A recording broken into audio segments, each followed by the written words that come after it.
Bien-aimés frères et sœurs, vous connaîtrez la vérité et la vérité vous affranchira. Ça, c'est pas moi qui le dis, c'est la Bible qui le dit. Mais moi, je vous dis mieux. Vous connaîtrez la vérité historique, notamment celle de vos ancêtres kémites, et vous aurez une vision globale de ce que c'est que la vraie souveraineté politique. J'ajoute, vous reviendrez à la spiritualité africaine ancestrale et vous comprendrez les enjeux de l'indépendance économique. Et pour terminer, vous accepterez votre identité culturelle kémite et vous obtiendrez deux choses. La première, c'est la paix. La seconde, c'est le développement, à une condition. L'unité de toute l'Afrique noire, l'unité de tous les Noirs du monde entier. Otep à tous, bienvenue sur la chaîne des panafricanistes par essence, par conviction et par excellence. Celle des citoyens kémites par nécessité et obligation de combat. Nous sommes une chaîne qui n'est guidée que par nos ancêtres, et rien que par les ancêtres qui appartiennent à l'égrégore du monde noir. Par conséquent, nous ne croyons en aucun Dieu venu de l'étranger. Toutefois, cette vidéo n'est aucunement destinée à inciter ni à la haine, ni à la violence, car nous menons un combat qui est d'abord et avant tout spirituel, ensuite il est politique, géopolitique et géostratégique, contre l'impérialisme, le colonialisme, le néocolonialisme et l'endocolonat, qui sont tous, comme vous devrez le savoir déjà, des crimes contre l'humanité. Nous menons ce combat sur la base d'un principe fondamental que nous avons hérité de nos ancêtres kémites, qui est celui de la Mahat, c'est-à-dire solidarité, vérité et justice. Vous êtes donc en droit de connaître la vérité. Et nous avons l'obligation de vous dire la vérité, rien que la vérité, afin que justice soit rendue au continent africain. Et ça, c'est notre modeste contribution dans cette noble lutte en faveur de la souveraineté, la dignité, la solidarité et l'unité africaine. Ça, c'est ce que nous appelons le panafricanisme. Bien-aimés frères et sœurs, dans la situation du Mali, des mercenaires ivoiriens arrêtés au Mali, le secrétaire général de l'ONU prend position pour Alassane Ouattara. Il n'y a rien de surprenant. Le contraire allait nous étonner. Ce secrétaire général a un problème. C'est que il se contredit, il contredit la mission des Nations Unies au Mali, la MINUSMA. Voilà là où se trouve le problème.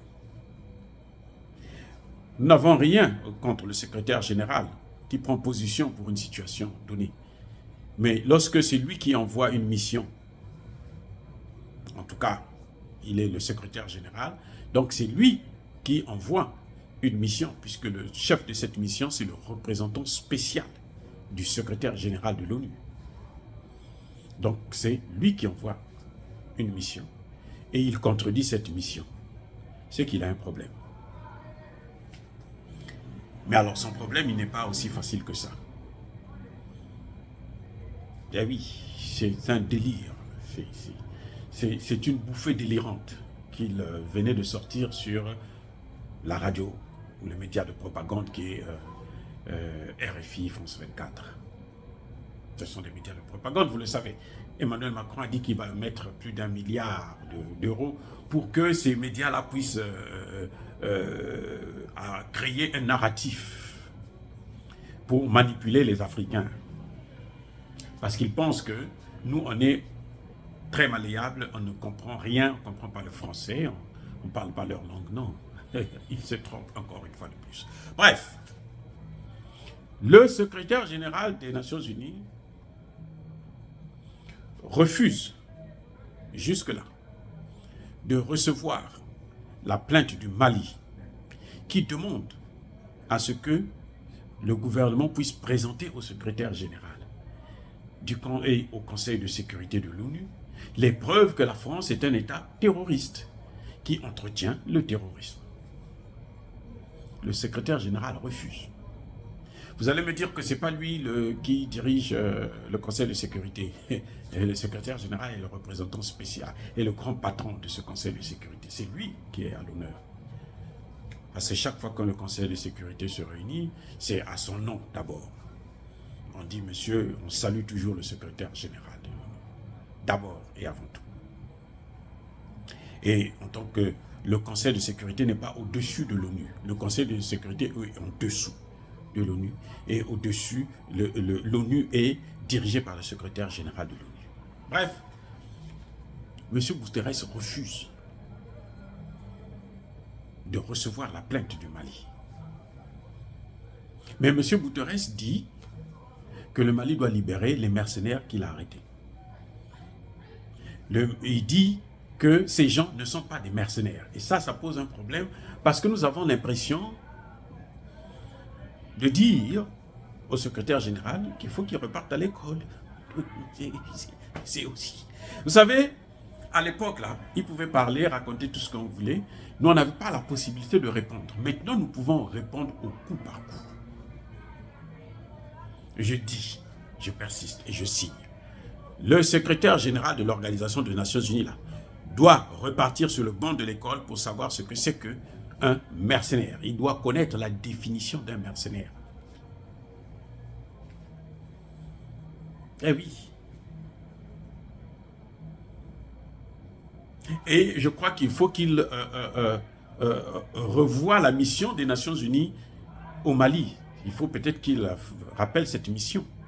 Elle n'a plus de raison d'être, puisque ce que dit cette mission, c'est le contraire de ce que dit le secrétaire général de l'ONU. Et c'est deux entités complètement différentes. Vous voyez? L'ONU dit, nous n'avons rien à voir avec cette affaire de mercenaires.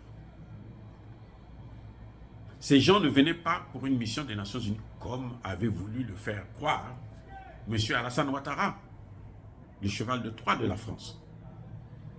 Et l'ONU dit non, on n'est pas dans cette affaire. Le porte-parole de l'ONU va dire que lui, le Mali savait, était au courant, il a des preuves. Ce porte-parole a été viré. L'ONU n'a pas contesté au début de cette affaire. Parce qu'effectivement, ce sont des gens qui sont venus sur le territoire étranger sans avoir une mission, sans avoir été invités, sans avoir reçu un visa de la part du gouvernement qui le reçoit, en l'occurrence le Mali. C'est ça que le secrétaire général devrait aller apprendre à l'école. C'est la moindre des choses.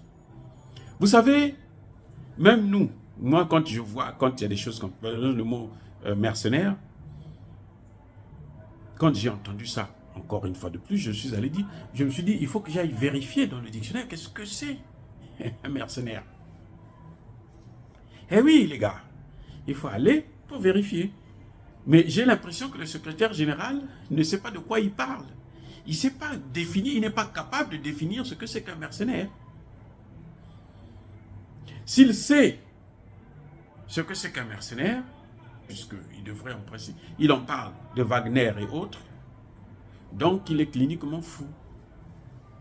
Il n'y a pas une autre alternative, il n'y a que ça.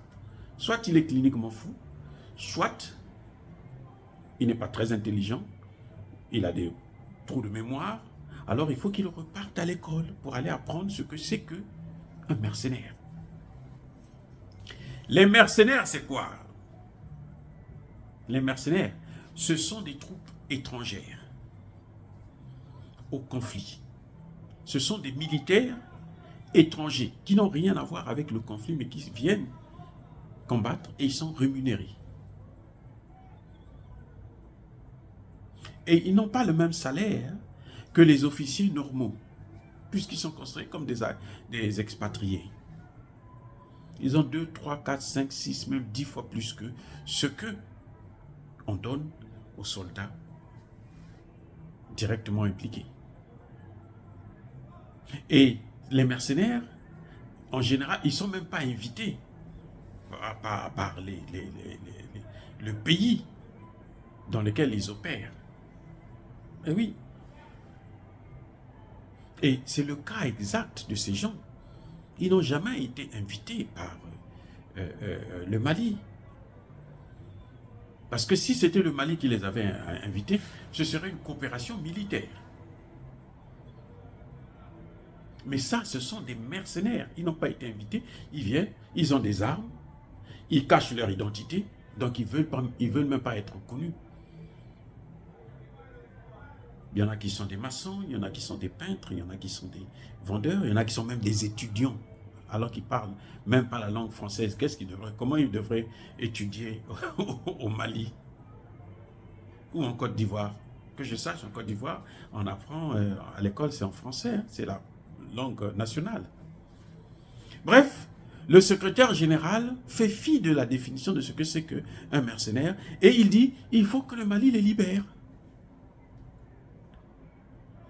C'est-à-dire que ce qui est plus important, le problème qui a été posé, le Mali dit moi je suis attaqué par des terroristes depuis près de 10 ans. Je découvre une chose, c'est que un pays qui est membre du Conseil de sécurité entretient ces terroristes chez moi. Donc je voulais vous présenter les preuves. Il refuse de recevoir ces preuves. Lui, ce qui est important pour lui, c'est de libérer les terroristes. Voyez-vous, il y a un problème avec ce secrétaire général de l'ONU. On vous a toujours dit que l'ONU, c'est le bras armé, en fait, des puissances occidentales. C'est le cheval de Troie. Vous allez constater d'ailleurs que dans les pays où il y a la présence de l'ONU, les gouvernements sont sous embargo. Mais les terroristes qui attaquent ces gouvernements ne sont pas sous embargo et ils sont soutenus directement ou indirectement par les puissances occidentales. Donc l'ONU travaille pour ces puissances occidentales, ce n'est pas pour la communauté internationale.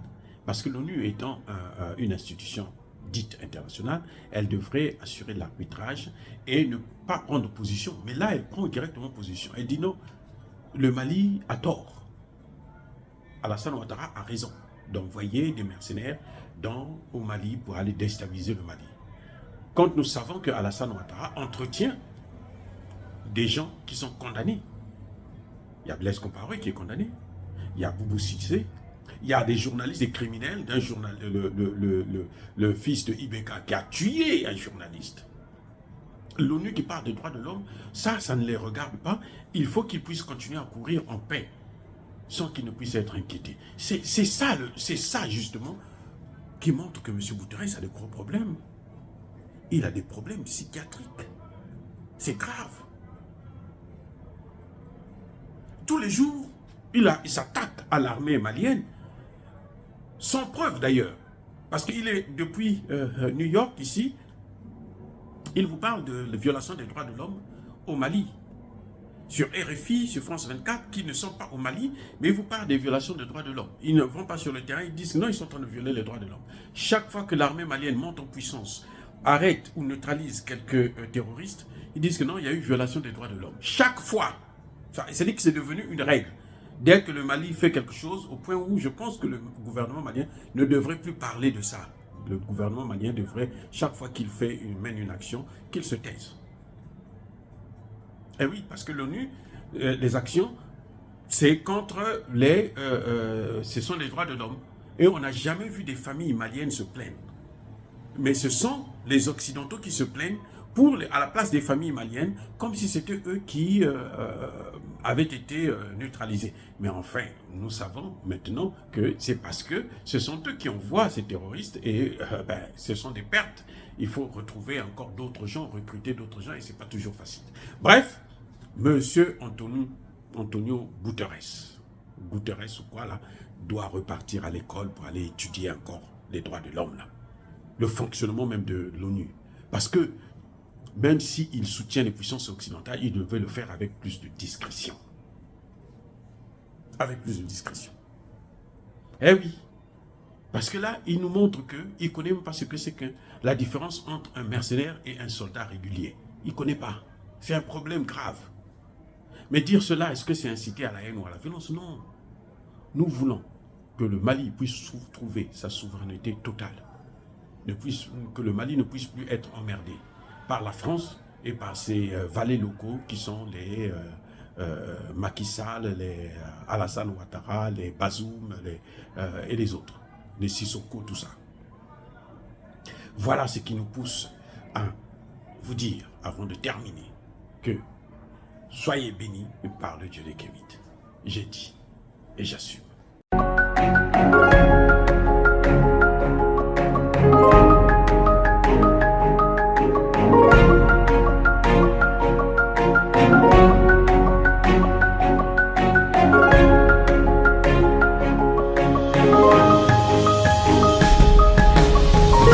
Eux, ils marchent par la foi et non par la vue.